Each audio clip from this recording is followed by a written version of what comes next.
उच्च हिमालय में कैलाश पर्वत पर भगवान शिव अपनी पत्नी पार्वती के साथ निवास करते थे। एक दिन भगवान शिव ने माता पार्वती को प्राचीन ज्ञान के भंडार वेदों के बारे में बताना शुरू किया। सालों तक ज्ञान का यह प्रवाह चलता रहा, लेकिन एक दिन जब शिव गहन बातें समझा रहे थे, माता पार्वती का ध्यान थोड़ी देर के लिए भटक गया। इससे शिव क्रोधित हो गए और उन्होंने पार्वती को श्राप दे दिया कि वह पृथ्वी पर जाएं और एक मछुआरण के रूप में पुनर्जन्म लें।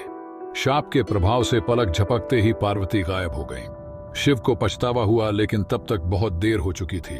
पृथ्वी पर एक मछुआरे के समुदाय के मुखिया को एक नवजात कन्या मिली।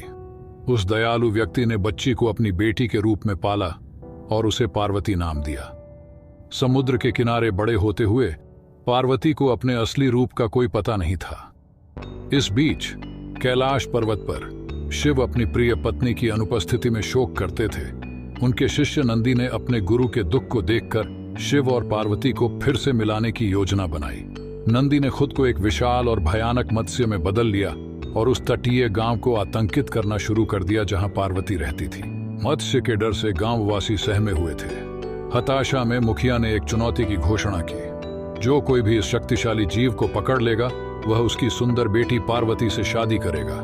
पार्वती ने अपने पिता के साथ भगवान शिव से मदद के लिए प्रार्थना की। उनकी पुकार सुनकर शिव एक युवा मछुआरे के रूप में प्रकट हुए और गांव में पहुंच गए। उन्होंने मुखिया से कहा, मैं मत्स्य को पकड़ने में आपकी मदद कर सकता हूं। नंदी ने जानबूझकर भगवान शिव को अपने को पकड़ने में मदद की।